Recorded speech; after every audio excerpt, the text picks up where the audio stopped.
Hello दोस्तों, आपका स्वागत है हमारे YouTube channel Lord Buddha study centre Dhadha के यूट्यूब चैनल में।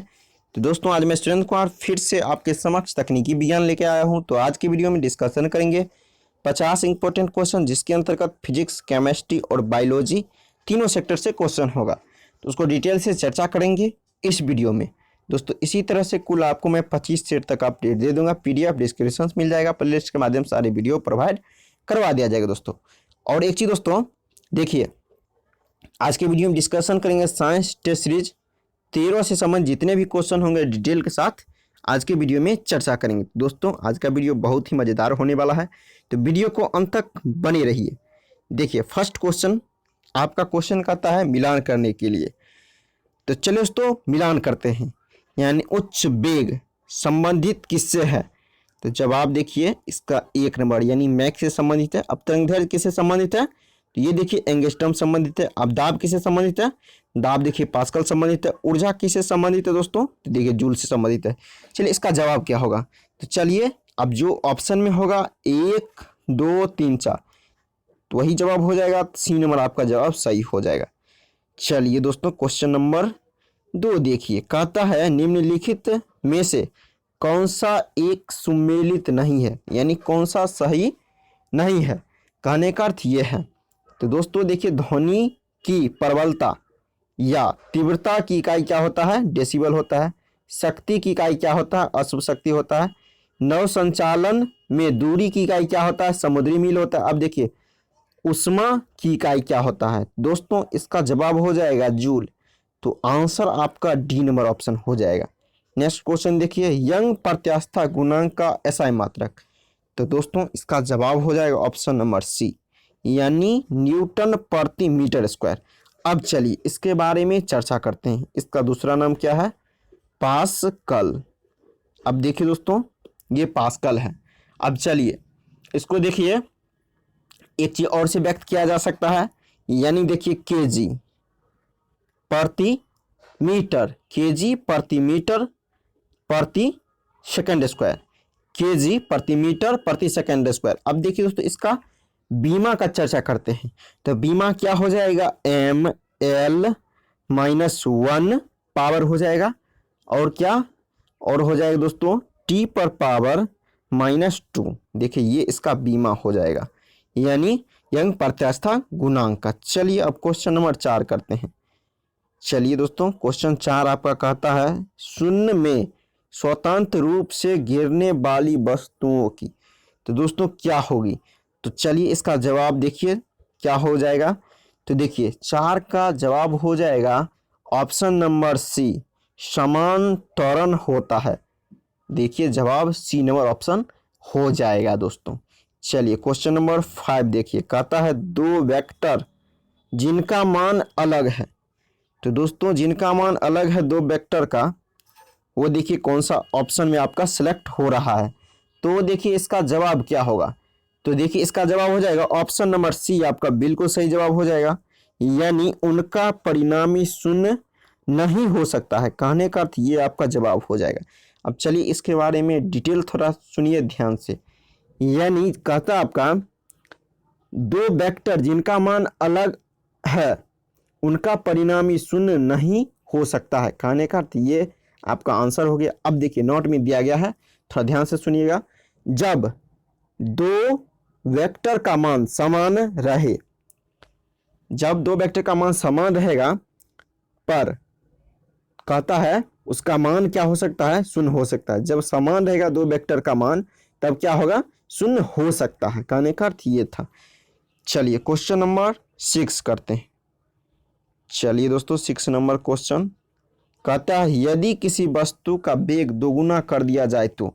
देखिए दोस्तों यदि वेग को दोगुना कर दीजिएगा, तो चलिए आप ऑप्शन पे थोड़ा ध्यान दीजिए तो क्या जवाब होगा। तो चलिए दोस्तों आप एक चीज देखिए, संवेग बराबर आप सूत्र जानते होंगे। संवेग बराबर क्या होता है, तो देखिए सूत्र होता है mv। क्या होता है, mv होता है। यहाँ देखिए क्या है, यहाँ देखिए ये क्या है दोस्तों, ये वेग है। तो वेग है तो देखिए यदि इसको दोगुना कीजिएगा तो आपका क्या हो जाएगा, संवेग भी दोगुना हो जाएगा, यानी 2mv हो जाएगा। अब देखिए अब देखिए आपको दिया गया है बी नंबर में गतिज ऊर्जा। गतिज ऊर्जा क्या करता है, 4 गुनी हो जाती है। 1/2 एम भी का मान क्या हो गया, पहले था भी, अब 2 गुना हो गया, एम भी स्क्वायर होता है। इसको कीजिएगा कितना हो जाएगा, तो देखिए दोस्तों ये हो जाएगा, यानी क्या हो जाएगा, देखिए कहने का अर्थ ये कहता है गतिज ऊर्जा 4 गुनी हो जाएगी, तो ये क्या हो जाएगा, 4 गुनी हो जाएगा। चलिए पहले क्या था, 1/2 एम भी था, अब क्या हो जाएगा, तो देखिए 1/2 एम 4 भी स्क्वायर ये हो जाएगा, यानी पहले था 1/2 एम भी स्क्वायर, अब देखिए क्या हो गया, इसी में 4 लग गया, 4 हो गया, कहने का 4 गुना हो गया। चलिए क्वेश्चन नंबर 7 को देखिए दोस्तों। चलिए देखिए क्वेश्चन कहता है, घूर्णन करती एक गोल मेज पर अचानक एक लड़का आकर बैठ जाता है, तो मेज के कोणीय वेग पर क्या प्रभाव पड़ेगा दोस्तों, तो इसका जवाब क्या होगा। चलिए 7 नंबर का जवाब हो जाएगा आपका ऑप्शन 1 जवाब हो जाएगा, यानी कम हो जाएगा, उसका कोणीय वेग क्या हो जाएगा, कम हो जाएगा। चलिए अब क्वेश्चन नंबर 8 करते हैं, गाड़ी खींचता हुआ घोड़ा किस बल के कारण आगे बढ़ता है, तो चलिए दोस्तों इसका देखिए ऑप्शन इधर दिया गया है, तो चलिए दोस्तों इसका जवाब सबसे पहले आपको मैं बता दूं, तो चलिए जवाब हो जाएगा आपका ऑप्शन नंबर डी, यानी पृथ्वी द्वारा घोड़े के पैरों पर आरोपित बल से, ये जवाब हो जाएगा। चलिए क्वेश्चन नंबर देखिए 9 कहता है, क्वेश्चन देखिए कहता है, क्रिकेट का खिलाड़ी तेजी से आती हुई बॉल को क्यों अपने हाथ को पीछे खींचकर पकड़ता है, तो दोस्तों पीछे खींचने का कारण क्या है, कहने का अर्थ यह है, क्वेश्चन आपका कह रहा है। चलिए ऑप्शन देख लीजिए, तो चलिए आपको मैं जवाब बता दूं, तो देखिए जवाब हो जाएगा ऑप्शन नंबर 1, बॉल विश्राम की स्थिति में आ सकती है इसीलिए पीछे की ओर खींचता है। अब देखिए दोस्तों एक दिया गया है, इसमें क्या दिया गया है, तो उसको थोड़ा ध्यान से देखिएगा, आवेग बराबर सूत्र दिया गया है। क्या दिया गया है दोस्तों, आवेग बराबर क्या होता है, आवेग बराबर होता है बल गुने समय होता है। आवेग बराबर सूत्र याद कर लिए दोस्तों, आवेग बराबर बल गुने समय होता है। चलिए 10 नंबर क्वेश्चन देखिए, क्वेश्चन कहता है, जब कोई व्यक्ति चंद्रमा पर उतरता है तो उसके शरीर में उपस्थित क्या होता है, यानी कहने का अर्थ देखिए ऑप्शन पे आपको डिपेंड करेगा। तो चलिए दोस्तों ऑप्शन देखिए अब कौन सा जवाब हो सकता है, तो देखिए इसका जवाब हो जाएगा ऑप्शन नंबर बी, भार घट जाता है किंतु मात्रा अपरिवर्तित रहती है। दोस्तों क्या होता है, भार घट जाता है किंतु मात्रा आपका अपरिवर्तित रहती है। चलिए 11 नंबर क्वेश्चन देखते हैं। देखिए क्वेश्चन कहता है, देखिए क्वेश्चन है, पीसा के ऐतिहासिक मीनार तिरछी होते हुए भी नहीं गिरती है क्योंकि, अब इसका कारण क्या है, तो चलिए इसका मैं जवाब आपको बता दूं, तो जवाब हो जाएगा ऑप्शन नंबर 1, इसके गुरुत्व केंद्र से जाने वाली ऊर्ध्वाधर रेखा आधार से होकर जाती है इसीलिए। चलिए अब क्वेश्चन नंबर देखिए 12 कहता है, बल गुणनफल है, तो किसका किसका गुणनफल है, तो F बराबर क्या होता है दोस्तों, F बराबर आपका सूत्र होता है ma, तो ma क्या हो गया, ma हो गया द्रव्यमान गुणे त्वरण। तो चलिए कौन सा ऑप्शन में द्रव्यमान गुणे त्वरण है, तो देखिए ये आपका ऑप्शन में दिया गया है बी नंबर ऑप्शन, तो चलिए 12 का बी ऑप्शन आपका जवाब हो जाएगा। चलिए 13 नंबर में देखिए दोस्तों ये न्यूमेरिकल है, इसको बनाइएगा आप कौन सा सूत्र पर, F बराबर सॉरी दोस्तों W बराबर क्या होता है, W बराबर होता है FS, यानी बल गुने विस्थापन, इस पे आप बनाइएगा बन जाएगा, तो इसका आंसर हो जाएगा ऑप्शन नंबर डी आपका हो जाएगा जवाब, यानी 0 जूल। चलिए क्वेश्चन नंबर 14 देखिए, जल के आयतन में क्या परिवर्तन होगा यदि आयतन 9 डिग्री सी से गिराकर 3 डिग्री सी कर दिया जाए, तो चलिए दोस्तों इसका जवाब क्या हो सकता है, चलिए जवाब आपको मैं बता रहा हूं दोस्तों। चलिए इसका देखिए जवाब हो जाएगा ऑप्शन नंबर सी, क्या होगा दोस्तों, आयतन पहले घटेगा और बाद में क्या हो जाएगा, बाद में आपको बढ़ेगा। अब चलिए एक मैं टॉपिक आपको सुनाता हूँ, उसको थोड़ा ध्यान से सुनिएगा। चलिए दोस्तों, कहता है 3 डिग्री से 9 डिग्री तक जल को गर्म करने पर पहले आयतन क्या होता है, घटता है, फिर 4 डिग्री सी पर न्यूनतम होता है, फिर क्या होता है, बढ़ जाता है। अब चलिए आगे देखिए, दिया गया है 9 डिग्री सी से 3 डिग्री सी तक ठंडा करने से पहले आयतन घटता है, फिर 4 डिग्री सी पर न्यूनतम होता है, फिर क्या होता है, बढ़ता है। ये आपका डिक्लेरेशन में दिया गया था। चलिए क्वेश्चन नंबर 15 को देखते हैं। 15 कहता है चौराहों पर पानी के फुहारे में गेंद नाचती रहती है, इसका कारण क्या है। क्यों कहता है दोस्तों, क्योंकि, तो इसका जवाब क्या होगा, इसका कारण क्या हो सकता है। चलिए तो 15 नंबर का जवाब हो जाएगा ऑप्शन नंबर 1, यानी पानी का वेग अधिक होने से दबाव क्या होता है, घट जाता है, इसीलिए। अब चलिए दोस्तों इसके बारे में आपको मैं एक टॉपिक पढ़ता हूँ, उसको ध्यान सुनिएगा। दाब बढ़ने से वेग क्या होता है दोस्तों, तो वेग आपको घटता है, वेग क्या होता है, घटता है। और देखिए क्या कहता है, दाब बढ़ने से वेग क्या होता है, बढ़ता है। दाब बढ़ने से वेग घटता है तथा दाब घटने से वेग बढ़ता है। तो दोस्तों आगे चलते हैं, आगे टॉपिक की ओर। चलिए आगे देखते हैं दोस्तों क्वेश्चन नंबर 16 नंबर क्वेश्चन देखिए दोस्तों, ये क्वेश्चन इससे पिछले वीडियो में भी था लगभग। चलिए क्वेश्चन देखिए, कहता है 3 समान पात्र ए, बी और सी क्रमशः जल, पारा, मिट्टी के तेल से एक ही स्तर तक भरे जाते हैं। तीनों पात्रों के आधारों पर समान टोंटियों लगी है। यदि तीनों टोंटी एक साथ खोली जाए तो कौन से पात्र सबसे पहले खाली होगा। साथियों इसका जवाब मैं इससे पहले भी बताया था, तो देखिए इसका जवाब हो जाएगा ऑप्शन नंबर डी, यानी सी पात्र। सी पात्र में क्या है, तो दोस्तों मिट्टी का तेल। क्या है दोस्तों, मिट्टी का तेल सबसे पहले ये खाली होगा। अब चलिए, इससे पिछले वीडियो में भी क्वेश्चन था, यदि आप देखे होंगे तो इस क्वेश्चन का जवाब आप एक बार में लगाएंगे। चलिए दोस्तों क्वेश्चन नंबर देखिए 17, कहता है किसी पिंड का भार होता है। चलिए तो इसका जवाब क्या होगा 17 नंबर का, तो चलिए 17 नंबर का जवाब हो जाएगा ऑप्शन नंबर बी। क्या होगा दोस्तों, बी हो जाएगा, ध्रुवों पर सर्वाधिक होता है, यानी कि पिंड का भार ध्रुव पर सर्वाधिक होता है। चलिए दोस्तों इसमें देखिए ऑप्शनल टाइप का क्वेश्चन है, कुछ क्वेश्चन ऑप्शन के अनुसार आपको दिया गया। चलिए क्वेश्चन 18 कहता है भारहीनता होती है। चलिए ऑप्शन चूज कीजिए दोस्तों, तो इसका जवाब हो जाएगा ऑप्शन नंबर 1, यानी गुरुत्वाकर्षण की शून्य स्थिति में। भारहीनता क्या होती है, गुरुत्वाकर्षण की शून्य स्थिति में। अब चलिए क्वेश्चन नंबर 19 को देखते हैं। कहता है पानी के ऊपर तेल फैल जाता है।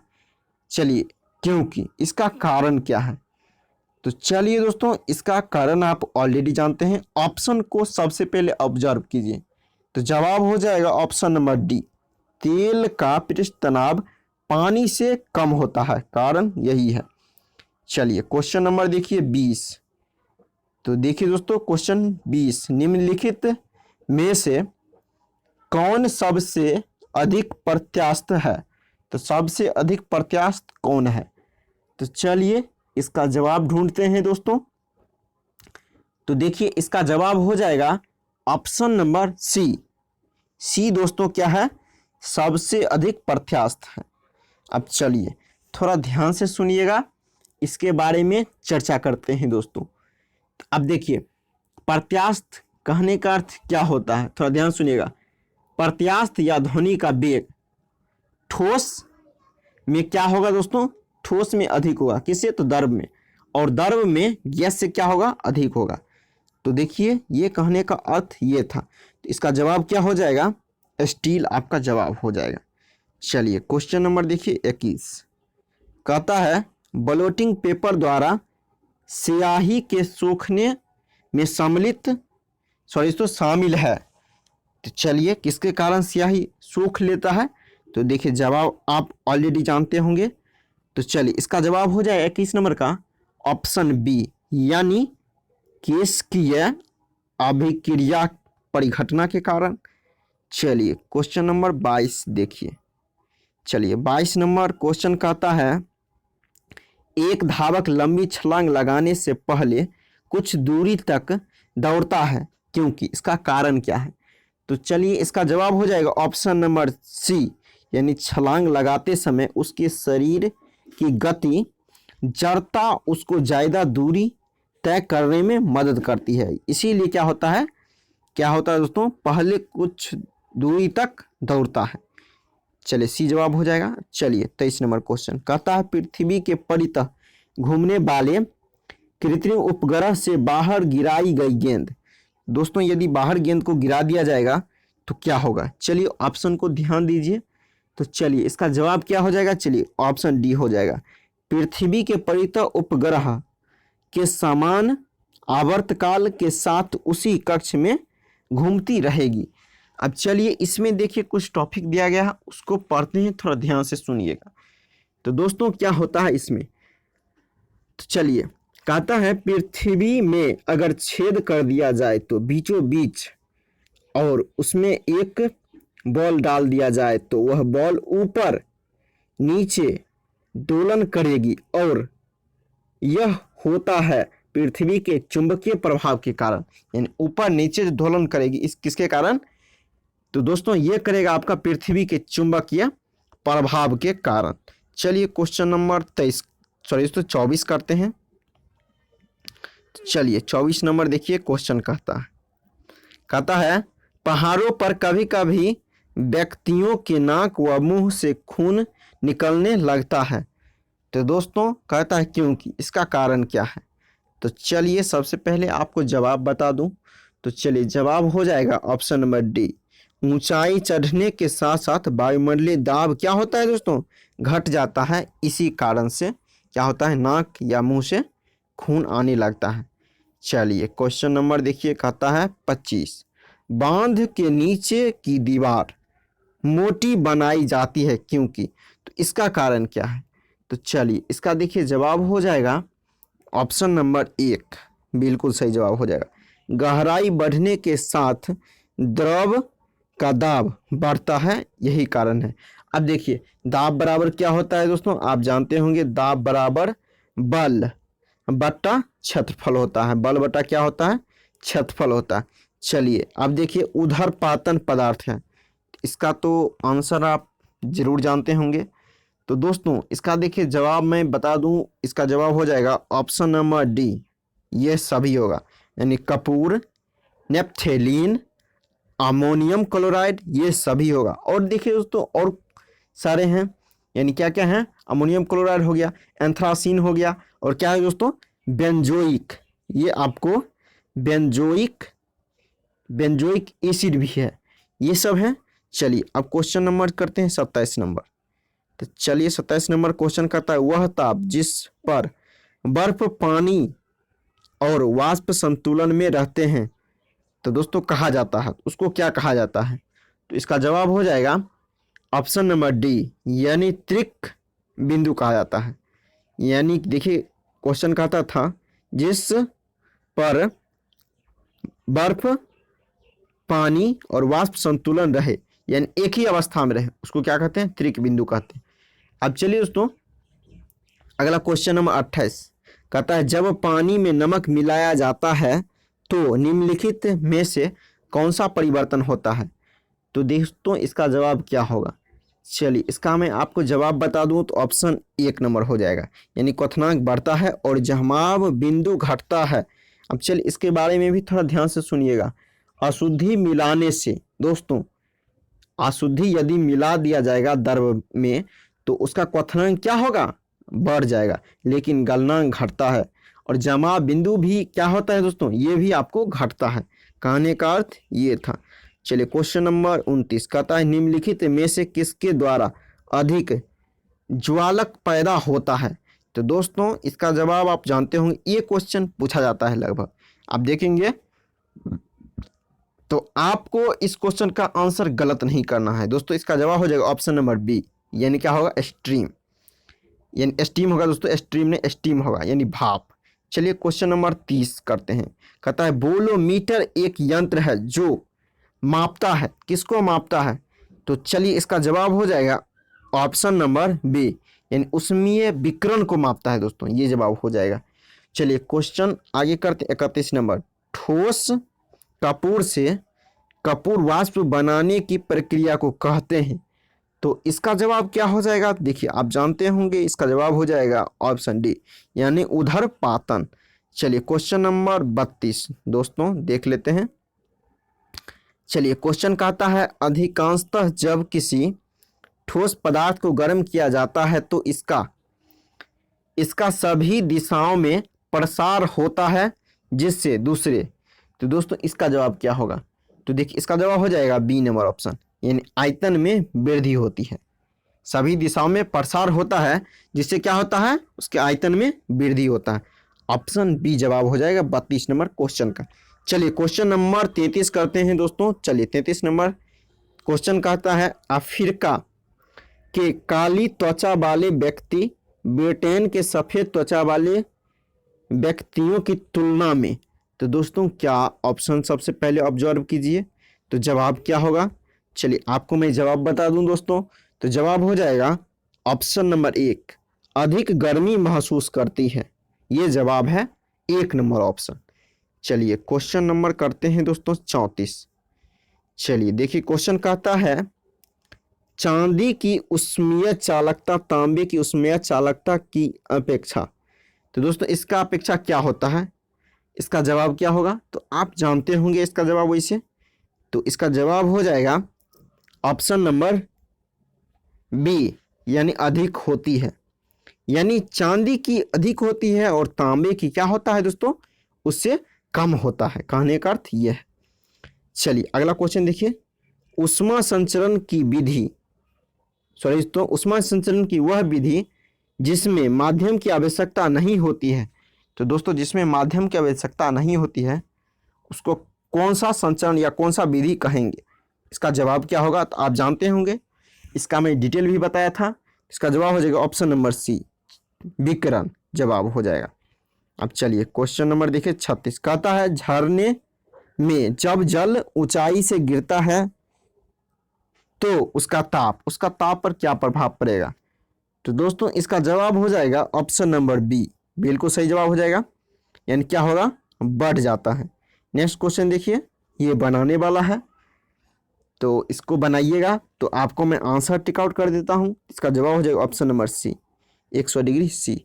चलिए 38 नंबर क्वेश्चन देखिए, क्वेश्चन कहता है मोटर गाड़ी के रेडिएटर को ठंडा करने के लिए पानी का व्यवहार किया जाता है क्योंकि, तो दोस्तों इसका कारण क्या? पानी उसमें क्यों दिया जाता है?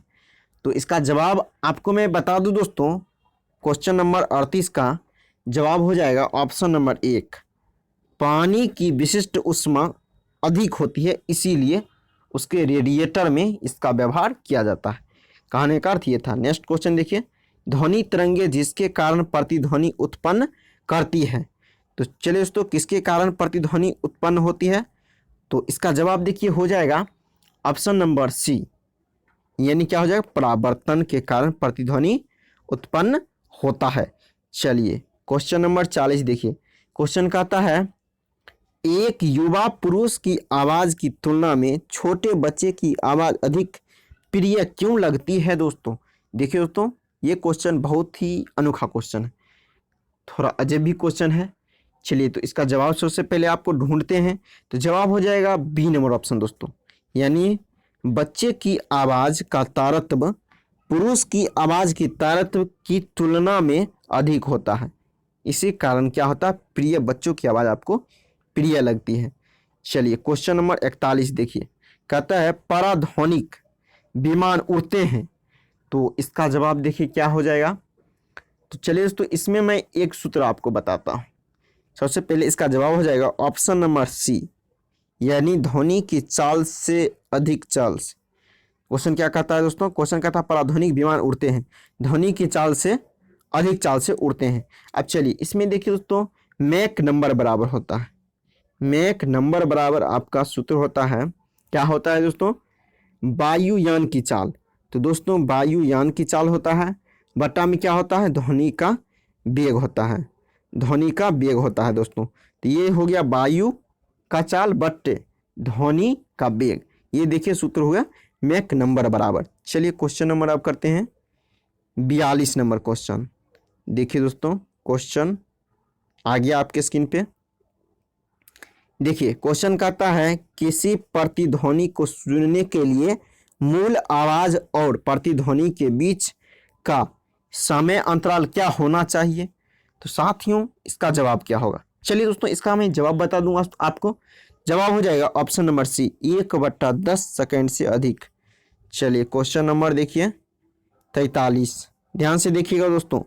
कहता है समुद्र में स्थान स्थान पर ऊंचे प्रकाश घर बनाए जाते हैं जहां से बड़े बड़े सायरन बजाकर जहाज़ों को संकेत भेजे जाते हैं।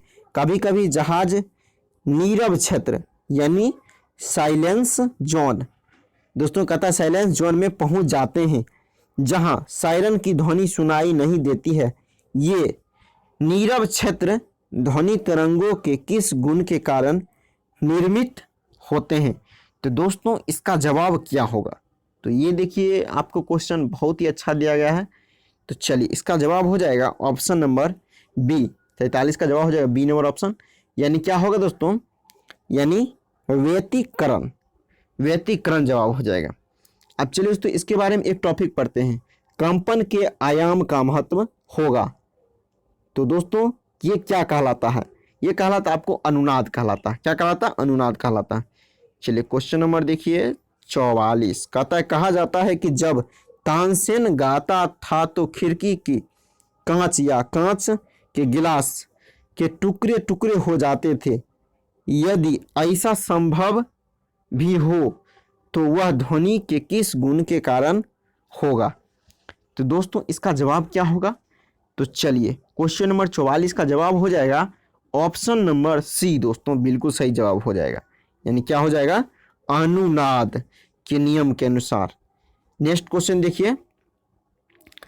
चलिए कहता है मनुष्य की जीभ के किस क्षेत्र तक कड़वाहट की संवेदना सीमित रहती है। यानी कड़वाहट किधर लगती है दोस्तों। चलिए दोस्तों ये सब देखिए आपको इंपॉर्टेंट क्वेश्चन दिया गया है। तो चलिए इसका मैं जवाब बता दूं। तो जवाब हो जाएगा पिछला भाग, ये जवाब हो जाएगा। चलिए क्वेश्चन नंबर 46 देखिए। कहता है निम्नलिखित में से कौन सा एक किसी भी पाचक एंजाइम का स्रवण नहीं करता है। तो दोस्तों इसका जवाब क्या होगा। तो चलिए इसका 46 नंबर क्वेश्चन का जवाब हो जाएगा ऑप्शन नंबर सी, यानी क्षुद्रांत की ग्रंथियां। नेक्स्ट क्वेश्चन देखिए। छिली हुई सब्जियों को धोने से कौन सा विटामिन निकल जाता है। यानी छिली हुई सब्जी को धोने से कौन सा विटामिन निकल जाता है। साथियों जवाब क्या होगा। चलिए जवाब हो जाएगा ऑप्शन नंबर दोस्तों क्या हो जाएगा, बी हो जाएगा। यानी विटामिन कौन सा नष्ट होता है। तो दोस्तों विटामिन बी भी नष्ट होता है और सी भी नष्ट होता है। कहने का अर्थ इसका जवाब हो जाएगा बी नंबर ऑप्शन। देखिए क्वेश्चन कहता है मानव शरीर में रक्त की अपर्याप्त आपूर्ति को कहते हैं। यानी अधिक रक्त जब शरीर में हो जाता है अपर्याप्त मात्रा में तो उसको क्या कहते हैं। चलिए इसका जवाब हो जाएगा ऑप्शन नंबर एक। दोस्तों जवाब हो जाएगा यानी एस्कीमिया कहते हैं। क्या कहते हैं, एस्कीमिया कहते हैं। अब चलिए दोस्तों इसमें टॉपिक दिया गया है उसको कर लेते हैं। अब देखिए दोस्तों आपका इसमें दिया गया है हाइपरमिया। हाइपरमिया के बारे में ध्यान सुनिएगा। रक्त का प्रवाह को क्या करता है, हाइपरमिया बढ़ा देता है। अब देखिए आगे दिया गया है हीमोस्टोसिस। हीमोस्टोसिस जो होता है, देखिए ये जो लिखा गया है इसके बारे में सुन लीजिए। रक्त के प्रवाह को क्या करता है, ये रोकने का काम करता है। हीमोस्टेसिस ये क्या करता है, रोकने का, रक्त को रोकने का काम करता है। नेक्स्ट क्वेश्चन देखिए रक्त के प्रतिस्पंदक पदार्थ कौन सा है। तो दोस्तों इसका जवाब क्या हो जाएगा। तो देखिए जवाब हो जाएगा ऑप्शन नंबर बी, बिल्कुल सही जवाब हो जाएगा। यानी हिपेरिन ये जवाब हो जाएगा। अब चलिए क्वेश्चन देखिए, नेक्स्ट क्वेश्चन करते हैं और अंतिम क्वेश्चन होगा शरीर में सबसे बड़ी अंतःस्रावी ग्रंथि निम्न में से कौन सी है। तो दोस्तों इसका जवाब क्या हो जाएगा। तो चलिए इसका जवाब हो जाएगा ऑप्शन नंबर 1 यानी अबटू ग्रंथि, आपका बिल्कुल सही जवाब हो जाएगा। तो दोस्तों कहता है सबसे बड़ी ग्रंथि, आगे इसमें लिखा गया है सबसे बड़ी ग्रंथि क्या है दोस्तों, सबसे बड़ी ग्रंथि आपका है यकृत। सबसे बड़ी ग्रंथि यदि पूछ दे तो यकृत जवाब हो जाएगा। तो थैंक यू दोस्तों, आज के लिए इतना ही। और एक चीज़ दोस्तों, यदि मेरे चैनल पे नए हैं तो मेरे चैनल को सब्सक्राइब कर लीजिए और इसी तरह से बहुत सारा आपको अपडेट मिलते रहेगा। बेल आइकन प्रेस कर दीजिए दोस्तों, ताकि सबसे पहले अपडेट का नोटिफिकेशन आप तक पहुंचे। थैंक यू दोस्तों, फिर मिलते हैं नेक्स्ट वीडियो में।